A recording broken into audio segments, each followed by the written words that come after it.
Hello my dear student, welcome to Deepak classes. I hope आप लोग अच्छे होंगे, आपकी पढ़ाई अच्छी चल रही होगी। अगर आपको जेई में एक क्वेश्चन सही करना है तो ईएम वेव को आप जरूर करके जाएं। ईएम वेव से इतना आसान क्वेश्चन पूछा जाता है। कभी कभी अगर आपकी किस्मत ही खराब चल रही है तो अलग बात है, नहीं तो ईएम वेव से बहुत इजी क्वेश्चन पूछा जाता है बच्चों।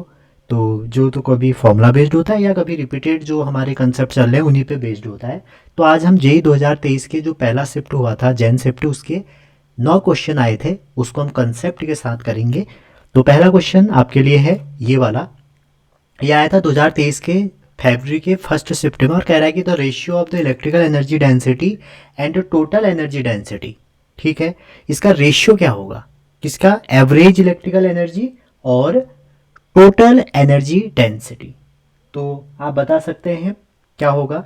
तो देखिए बच्चों, होता क्या है, जो हमारी एनर्जी डेंसिटी है, ठीक है, वो कितनी होती है ये आपको पहले तो ये पता होना चाहिए। हम पूरे कंसेप्ट के साथ करेंगे, आप इसमें बिल्कुल डाउट मत करना कि क्या है। और अगर आप चैनल पर पहली बार आए हैं तो लाइक शेयर सब्सक्राइब जरूर करें।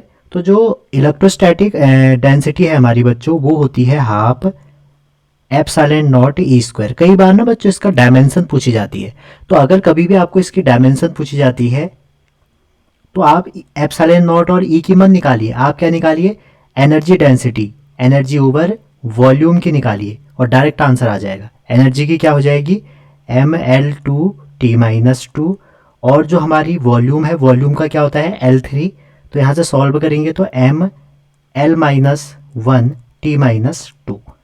ठीक है, चाहे इसकी पूछी जाए चाहे ये वाली पूछी जाए, ये हमारी मैग्नेटिक एनर्जी डेंसिटी है। ये दो है हमारी, ये एप्सिलॉन नहीं है, ये आपका म्यू नॉट है। ठीक है, म्यू नॉट। तो चाहे इसकी डायमेंशन पूछी जाए चाहे इसकी, ये एनर्जी डेंसिटी है, तो एनर्जी डेंसिटी ऐसे आपको आसानी से निकल जाएगा। तो अब आप यहाँ पे क्या कह सकते हैं कि ये तो हमारी इलेक्ट्रोस्टैटिक हो गई, और हमारी जो मैग्नेटिक होती है वो कितनी हो जाएगी? वो होती है b square over 2 mu naught. तो टोटल कितनी होगी? टोटल होती है बच्चों u equal to u e plus u m. इन दोनों का क्या होगा? सम होगा। अब इन दोनों का सम होगा, आपको ये भी पता होना चाहिए कि ये दोनों जो एनर्जी डेंसिटी होती हैं, जो आपकी इलेक्ट्रोस्टैटिक है और जो मैग्नेटिक है, ये दोनों बराबर होती हैं। ठीक है, अगर ये दोनों बराबर होंगी तो आप एक ले लीजिए कोई भी, या तो half epsilon naught E square लिख लीजिए या B square by 2 mu naught लिख लीजिए। अब आपको इलेक्ट्रिकल पूछा है तो इलेक्ट्रिकल के टर्म में लिखिए, तो half epsilon naught E square, और दो बार लिखेंगे, मैंने दो का इंटू कर दिया, तो ये हो जाएगा एप्सिलॉन नॉट ई स्क्वायर। ये हमारी टोटल हो गई। और आपसे पूछा क्या है? आपसे पूछा गया है कि जो इलेक्ट्रिकल एनर्जी डेंसिटी है उसके टोटल बतानी है, तो आपको करना क्या पड़ेगा? Half epsilon naught E square, ये हमारी इलेक्ट्रिकल हो गई, और अपॉन में एप्सिलॉन नॉट ई स्क्वायर। समझ रहे? इससे ये कट गया तो आंसर क्या आ जाएगा इसका? हाफ। तो करेक्ट ऑप्शन क्या हो जाएगा? डी वाला। ठीक है, अच्छा, ऑडियो वीडियो क्लियर होगा? हाँ चलो, सही चल रहा है। तो यहाँ तक आप क्लियर समझ गए होंगे कि कैसे निकालना है। देखो, जितना कंट्रीब्यूशन हमारे इलेक्ट्रिक फील्ड का है उतना ही मैग्नेटिक फील्ड का भी है इसमें। तो इलेक्ट्रोस्टैटिक जो हमारी एनर्जी डेंसिटी है वो मैग्नेटिक एनर्जी डेंसिटी के बराबर होती है। तो टोटल तो दोनों का ही सम होगा, लेकिन दोनों इक्वल होती हैं, तो दोनों इक्वल होंगे तो इसका मतलब क्या हो जाएगा? आपका हाफ इनका कंट्रीब्यूशन होगा। अगर आपसे पूछा जाता है कि इलेक्ट्रिक और मैग्नेटिक का रेशियो बताओ तो आंसर विल बी 1। चलिए, नेक्स्ट क्वेश्चन है आपका मैचिंग क्वेश्चन है। जनरली ये क्वेश्चन आपके बिल्कुल एनसीईआरटी से उठाया जाता है बच्चों, मैंने ऑप्शन नहीं रखे हैं यहाँ पे, आप डायरेक्टली मैच कर सकते हैं। और यहाँ पर आपसे कहा, क्वेश्चन में क्या कहा जा रहा है कि लिस्ट 1 और लिस्ट 2 दो दे रखी हैं और आपको ये बताना है कि कौन किससे मैच होगा। ठीक है, तो microwave, gamma wave, radio wave, X ray, ये हमारी जो है, ये हमारी क्या है? ये हमारी ईएम स्पेक्ट्रम है। तो आप देखें, अगर इसकी बात करें, जो हमारा माइक्रोवेव है बच्चों, ये क्लेस्ट्रॉन या मैग्नेट्रॉन वेव से प्रोड्यूस, ये जो हमारे ऑप्शन यहाँ पर हैं ये कहाँ से प्रोड्यूस किए जाते हैं वो हैं। ठीक है, यूज यहाँ पर आप इस बार नहीं पूछे हैं। तो जो माइक्रोवेव है, माइक्रोवेव हमारी कहाँ पर यूज की जाती है, कहाँ से निकलती है? वो निकलती है क्लेस्ट्रॉन से। तो इसके जो सही ऑप्शन हो जाएगा इसका तो ए हो जाएगा। और दूसरा जो गामा रे है, गामा रे, अल्फा रे और बीटा रे, ये निकलती है रेडियो एक्टिविटी डीके से। तो जो हमारा गामा है इसके लिए ये हमारा बी ऑप्शन हो जाएगा। ठीक है, इसके लिए हमारा क्या हो जाएगा? बी ऑप्शन हो जाएगा। और जो हमारा गामा हो गया, जो हमारे रेडियो वेव है बच्चों, रेडियो वेव निकलती हैं रैपिड एक्सलोरेशन से, ठीक है। तो इसके लिए हमारा सी ऑप्शन हो जाएगा, तो सी का क्या हो जाएगा, सेकंड हो जाएगा। और जो डी है हमारा एक्सरे, एक्सरे कहाँ से निकलेगा, इनर सेल इलेक्ट्रॉन से, तो इसका हमारा डी ऑप्शन हो जाएगा, इसका हमारा ए हो जाएगा, ठीक है। तो ये एनसीईआरटी से उठाया हुआ है, प्रोड्यूस और यूज वहीं से पूछे जाते हैं। अगला क्वेश्चन भी इसी तरह का आया था, लेकिन इस बार यूज से रिलेटेड क्वेश्चन आ गया था कि बताइए इनका यूज कैसे किया जा सकता है, समझ रहे हैं। तो अगर आपको मैं इसको बताऊं, जो हमारा माइक्रोवेव है बच्चों, माइक्रोवेव का यूज किया जाता है एयरक्राफ्ट नेविगेशन में। तो जो हमारा फोर्थ है, फोर्थ के करस्पॉन्डिंग जो ऑप्शन है वो ए है। और वहीं अगर आप यूवी रे, आपको पता होगा यूवी रे जो हम यूज़ करते हैं, यूवी रे यूज़ करते हैं किसके लिए, आई सर्जरी, जो लेज़र आई सर्जरी चल रही है उसमें हम यूवी रे यूज़ करते हैं, तो इसका हो जाएगा बी। आगे है आईएफ या इंफ्रारेड बोल सकते हैं आप इसको। तो इंफ्रारेड जो वेव है हमारी बच्चों, ये हमारी यूज कहाँ पर होंगी, इसके लिए हम यूज़ करते हैं पहला वाला फिजियोथेरेपी, क्योंकि ना बच्चों इंफ्रारेड जो है इसको हम हीट वेव भी कहते हैं, ये बहुत गर्म होती है, समझ रहे। तो फिजियोथेरेपी में जैसे आपका कभी आप जाओगे डॉक्टर के पास तो वो सिकाई करता है, गर्म चीज़ से सिकाई, तो हीट वेव उसमें डाली जाती है, ठीक है। अच्छा जी, उसके बाद एक्सरे, एक्सरे जो है हमारा ट्रीटमेंट ऑफ कैंसर के काम आता है, ठीक है, ट्रीटमेंट ऑफ कैंसर के काम आता है। तो इसका हमारा क्या हो जाएगा, डी हो जाएगा। तो ये सही ऑप्शन था, मैंने ऑप्शन नहीं डाले, आप थोड़ा टाइम जल्दी हो जाएगा करके इसलिए मैंने ऑप्शन नहीं डाले, ऐसे आप कर सकते हैं। अगला क्वेश्चन है which of the following are true. पहला दिया है speed of light in vacuum is independent on the direction of propagation, ठीक है। और दूसरा जो हमें दिया है वो दिया है speed of light in medium is independent of wavelength, अच्छा जी। आगे दिया है speed of light is independent of motion of the source, और उसके आगे दिया है speed of light in a medium is independent of intensity. तो करेक्ट ऑप्शन चूज करना है। तो बच्चों जो स्पीड ऑफ लाइट है वैक्यूम में वो इंडिपेंडेंट होता है फ्रिक्वेंसी के, ये बात सही है, ठीक है। जो हमारा स्पीड ऑफ लाइट है वो हमारी फ्रिक्वेंसी पे डिपेंड नहीं करती, कब, जब वो वैक्यूम में हो, ठीक है।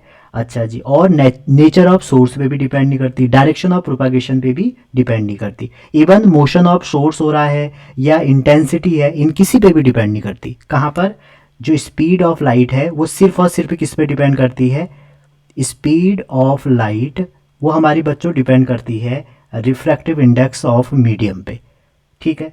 तो करेक्ट ऑप्शन क्या हो जाएगा, इसीलिए तो आपको पता होगा ना, सी जो है यूनिवर्सल कांस्टेंट है, वो हल्के मुल्के उसके जो आदमी हैं या बोल सकते हो आप पैरामीटर हैं उस पर डिपेंड नहीं करेगा। तो करेक्ट ऑप्शन क्या हो जाएगा, इसका जो करेक्ट हो जाएगा वो हो जाएगा इंडिपेंडेंट ऑफ ये और इंडिपेंडेंट ये, सी और डी, सी और डी, सी और डी। तो डी ऑप्शन इसका करेक्ट हो जाएगा, समझ रहे हैं। अच्छा जी, यूनिवर्सल कांस्टेंट है। अगला क्वेश्चन में चलें, अगर अगला क्वेश्चन है आपका गिवन दो स्टेटमेंट दिए हैं और आपसे पूछा जा रहा है कि जो इलेक्ट्रोमैग्नेटिक वेव है क्या वो not deflected by electric and magnetic field. तो इसमें आपको क्या है, क्या पूछा गया है, आपसे पूछा गया है कि answer from in the light of एबदर चूज द करेक्ट। अच्छा, करेक्ट पूछा गया है। तो देखिए इलेक्ट्रोमैग्नेटिक वेव जो बच्चों ईएम वेव आप पढ़ते हो, ईएम वेव वो हमारा न्यूट्रल है। ईएम वेव कैसी है, न्यूट्रल वेव हैं, तो ये किसी से भी डिफ्लेक्ट नहीं होती हैं, तो पहला तो सही है।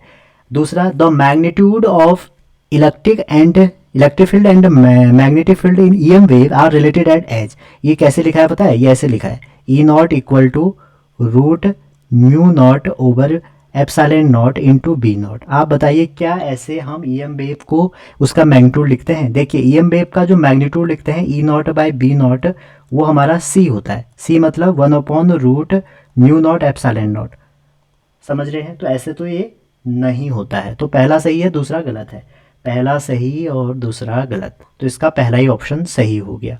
अगला क्वेश्चन पे चलते हैं। अगला क्वेश्चन है an EM wave is transporting energy in z direction. अच्छा जी, at a certain point and certain time the direction of electric field of EM wave is along y direction. तो बच्चों जो आपको डायरेक्शन दी है किसकी, इलेक्ट्रिक फील्ड की वो कहाँ पर है, वो है आपकी वाई डायरेक्शन में, और वाई भी कैसा, positive. What will be direction of magnetic field at that point, तो बी की आपको डायरेक्शन बतानी है, ठीक है। और जो ईएम वेव ट्रेवल कर रही है वो कहाँ कर रही है, ईएम वेव की जो स्पीड है वो है, जो इसकी डायरेक्शन ऑफ प्रोपागेशन है, पी से लिख देता हूँ इसको, नेगेटिव जेड।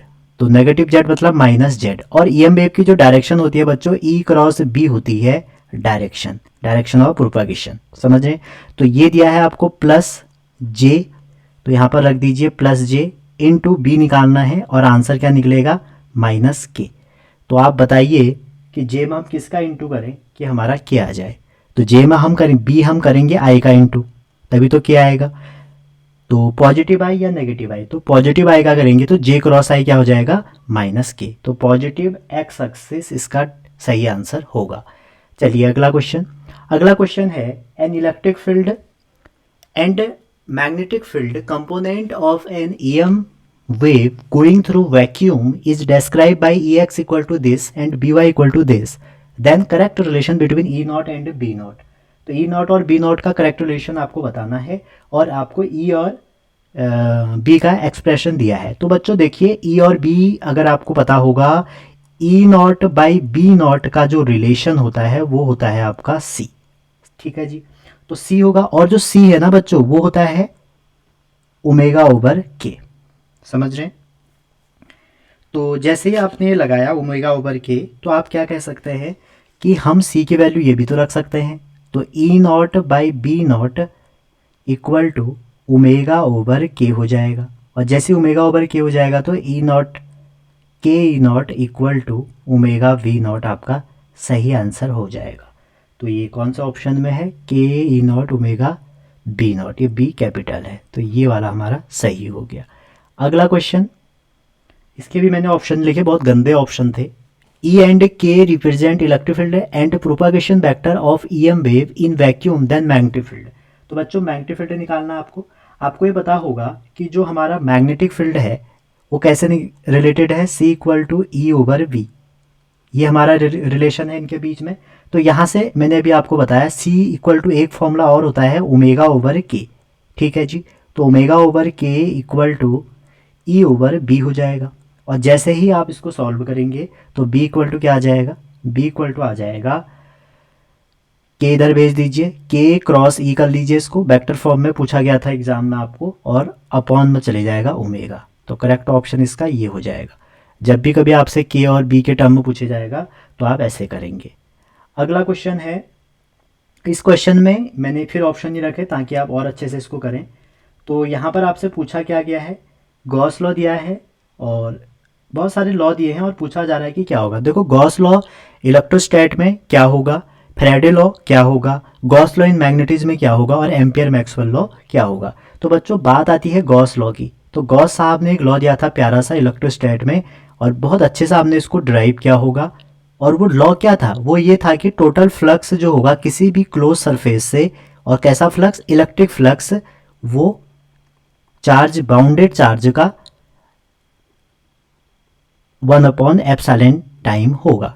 अब देखो ये हमारा सिंपल फॉर्म है, अगर आप देखें जो फ्लक्स है उसको हम कैसे लिख सकते हैं, ई डॉट डी एस, तो इक्वल टू फ्लक्स हो जाएगा हमारा क्यू ओवर एप्सिलॉन नॉट। और वहीं अगर आप देखें गॉस साहब ने फिर मैग्नेटिक में भी लॉ दिया था, और मैग्नेटिक में क्या लॉ दिया था, मैग्नेटिक में उन्होंने कहा था कि जो मैग्नेटिक फ्लक्स होगा क्लोज सरफेस में, आप इसको ऐसे क्लोज भी कर सकते हैं, मैग्नेटिक जो फ्लक्स होगा वो हमारा जीरो होगा। ये रिप्रेजेंट करता है number of magnetic field line, जितनी आएंगी उतनी ही जाएंगी, ठीक है, मोनोपोल एग्जिस्ट नहीं करते हैं।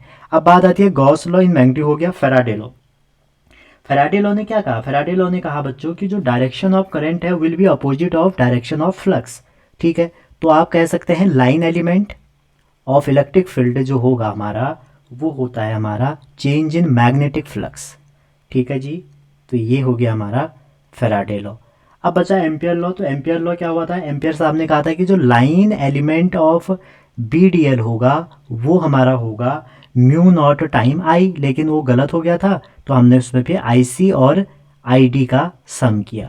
या तो आप इसको ऐसे लिख सकते हैं, या आप इसको ऐसे लिख सकते हैं म्यू नॉट आई सी, और जो आई टी डिस्प्लेसमेंट करंट है उसका एक फॉर्मूला और है epsilon not D electric flux over D T, जहाँ पर आप देख सकते हैं जो इलेक्ट्रिक फ्लक्स है उसके चेंज होने से हमारी डिस्प्लेसमेंट करंट बनती है। ठीक है जी, आगे चलते हैं। इसी में क्वेश्चन ख़त्म।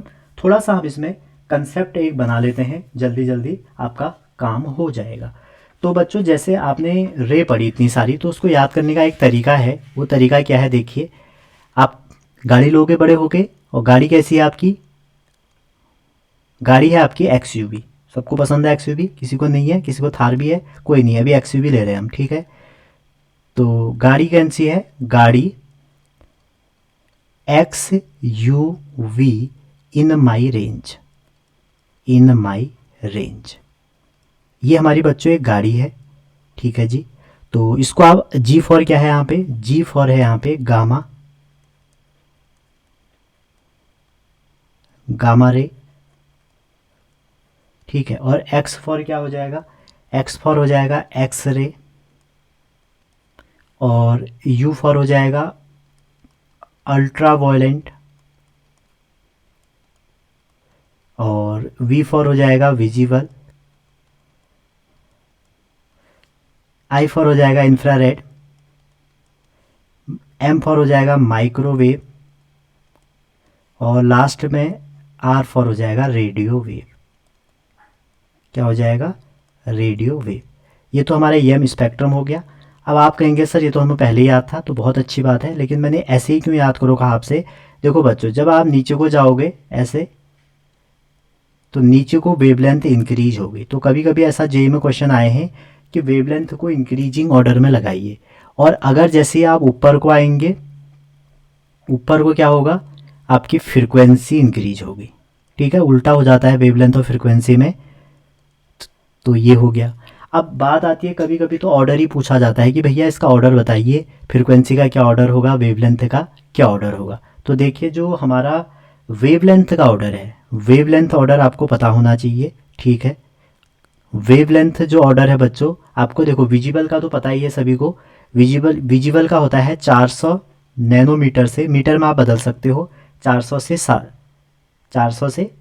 700। ठीक है, 400 नैनोमीटर से 700 नैनोमीटर होता है। अब देखो इस 400 को यहाँ भेज दो, ये आपको एक रफ आइडिया पता होना चाहिए। कई बार तो इसका आपसे ईएम वेव से रिलेटेड बहुत क्वेश्चन पूछे जाते हैं, और यहाँ पर आपको क्या करना है, 1 नैनोमीटर डाल देना है, 1। ठीक है, फिर 1 को यहाँ भेज दिया, और इधर हमने 10⁻³ नैनोमीटर डाल दिया, और ये जो गामा है हमारा, ये 10⁻³ नैनोमीटर से कम होता है। ठीक है, अब आई एफ की बात आई, तो आई एफ में क्या करेंगे, आई एफ में हम इस ये जो हमारा 700 है, 700 से हम कहाँ जाएंगे, 700 को यहाँ शिफ्ट करेंगे, जैसा हमने ऊपर को 400 किया, और ये 1 mm हो जाएगा यहाँ पर, और 1 mm को अब यहाँ शिफ्ट करो। ठीक है, 1 mm शिफ्ट, और कहाँ तक, 0.1 मीटर तक, और जो हमारी रेडियो वेव है ये हमारी 0.1 m से ज़्यादा। तो ये मेरी वेवलेंथ का ऑर्डर है। अगर आपसे फ्रिक्वेंसी पूछी जाए तो लैम्डा इक्वल टू आपको पता ही होगा सी ओवर फ्रिक्वेंसी, तो यहाँ से आप फ्रिक्वेंसी का ऑर्डर भी निकाल सकते हो। लैम्डा इक्वल टू क्या होता है, सी ओवर फ्रिक्वेंसी, तो न्यू इक्वल टू हो जाएगा सी ओवर लैम्डा। तो यहाँ से इजीली आप ये ऑर्डर भी निकाल सकते हैं। अब देखो जो मेरी गामा रे है, जहाँ से इससे ज़्यादा क्वेश्चन पूछे जाते हैं, गामा है, तो बच्चों गामा का जो प्रोडक्शन होता है, दो चीज़ें आप पढ़ोगे कि कहाँ से प्रोड्यूस होती हैं और इनका यूज क्या है। ये बहुत बार पूछा जाता है, चाहे आप जेई वाले हैं चाहे नीट वाले हैं, तो आपको पढ़ना पड़ेगा।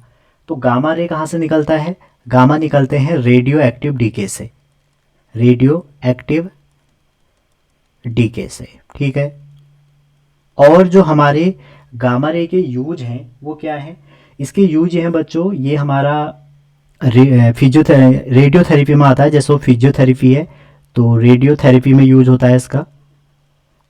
और दूसरा आप ये कह सकते हैं कैंसर सेल को ये हम डिस्ट्रॉय कर सकते हैं, कैंसर सेल डिस्ट्रॉय के काम आता है। ठीक है, ख़त्म कर सकते हैं उससे। और दूसरी बात जैसे हम करें इससे, दूसरी जो वेव है वो है मेरी एक्स रे, तो एक्सरे कहाँ से प्रोड्यूस होती है? एक्सरे अभी बताया था मैंने इनर सेल इलेक्ट्रॉन से, तो जो एक्सरे ट्यूब में इनर सेल इलेक्ट्रॉन का कंसेप्ट है वहाँ से इनर सेल ट्यूब से ये निकलती है। और एक्सरे का जो यूज है, मेनली जो इसका यूज है बच्चों वो ये है सॉलिड के स्ट्रक्चर को देखने में। अगर आपको सॉलिड का स्ट्रक्चर जानना है तो ब्रैग डिफ्रैक्शन, लोई मेथड, पाउडर मेथड, बहुत सारे मेथड होते हैं, हायर क्लासों में आप पढ़ोगे। और दूसरा treatment of cancer cell, treatment of cancer cell, ये एनसीईआरटी से उठाए हैं सारे कैंसर सेल। ठीक है, अच्छा जी, आगे आप इसमें बात करें और कोई यूज है? हाँ, और कोई यूज है इसमें, जैसे कि आप देखते होंगे डायग्नोस्टिक टूल करके आएगा मेडिसिन में, तो इसी का यूज किया जाता है। ठीक है, तो डायग्नोस्टिक टूल कह सकते हैं आप इसको।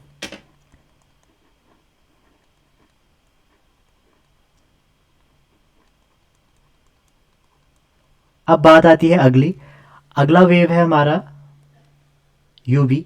और यूवी जो है बच्चों, कई बार इससे बहुत क्वेश्चन पूछे जाते हैं। यूवी हमारा प्रोड्यूस करते हैं हॉट बॉडी, जो गर्म बॉडी है, प्रोड्यूस बाय हॉट बॉडी। ठीक है,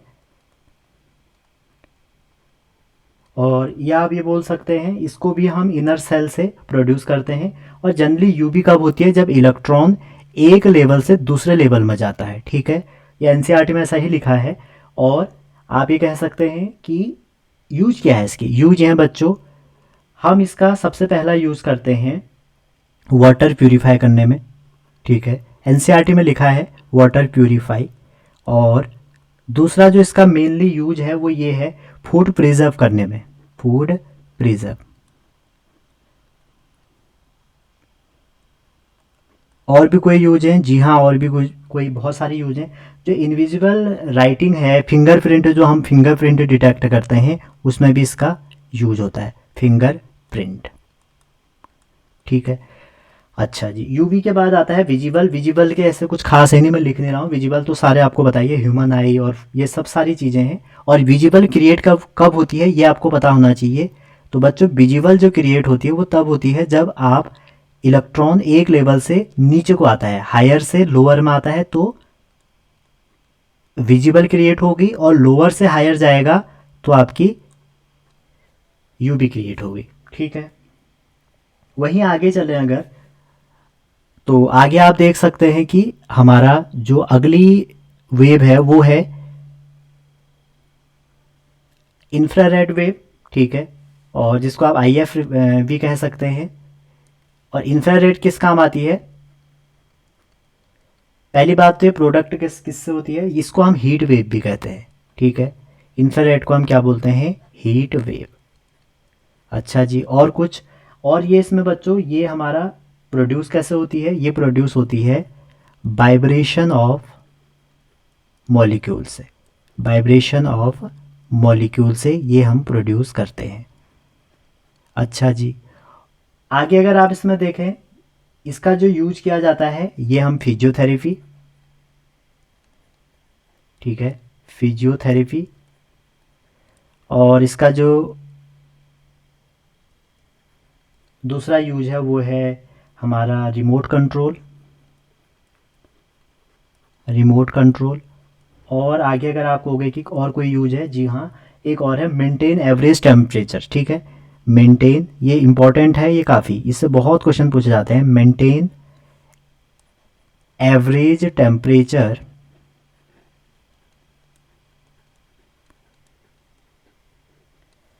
ठीक है, थ्रू ग्रीन हाउस इफेक्ट लिख लीजिए, थ्रू ग्रीन हाउस इफेक्ट।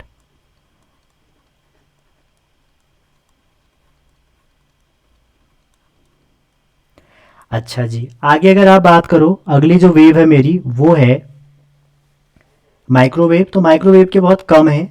जो हमारे माइक्रोवेव के यूज हैं वो क्या हैं?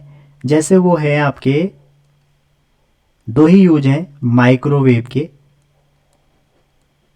पहला यूज है बच्चों, जो हमारे डोमेस्टिक अप्लायंसेस हैं उसमें हम यूज़ करते हैं। और दूसरा जो यूज है जो हर बार पूछा जाता है वो है रेडार कम्युनिकेशन, वहाँ पर ये पूछा जाता है। ठीक है, रेडार कम्युनिकेशन। और लास्ट वेव मेरी जो है वो है रेडियो वेव, और रेडियो वेव का भी बहुत कम यूज है रेडियो वेव, और जो इसका यूज है ये रेडियो एंड टीवी कम्युनिकेशन में यूज किया जाता है। रेडियो एंड टीवी कम्युनिकेशन में यूज किया जाएगा। ठीक है, और भी बहुत सारी चीज़ें हैं, जैसे मैं आपको बताऊं, जो बच्चों ईएम वेव होती है हमारी, ठीक है, वैसे तो मैंने इस पर पहले ऑलरेडी काफ़ी वीडियो बनाई है। ईएम वेव हमारी ट्रांसवर्स नेचर की होती है, मीडियम, इसको मीडियम की कोई ज़रूरत नहीं है। और इसमें खास बात यह है कि इलेक्ट्रिक फील्ड, मैग्नेटिक फील्ड और डायरेक्शन ऑफ प्रोपागेशन तीनों के परपेंडिकुलर ये वेव चलती है। ठीक है, अच्छा जी, और जो ईएम वेव फ्री स्पेस में है ये स्पीड ऑफ लाइट से चलती है। ठीक है, तो यही थी आज की वीडियो। अगर आपसे कोई पूछा इसका सोर्स क्या होगा, तो जो ईएम वेव का सोर्स है वो हमारा इलेक्ट्रिक डायपोल हो सकता है, वो एलसी सर्किट हो सकता है, वो ऑसिलेटिंग चार्ज हो सकता है, और most important accelerating charge produce करता है ईएम वेव। तो मिलते हैं आगे अगले पीवाईक्यू में, तब तक अपना ध्यान रखिए, पढ़ते रहिए, थैंक यू।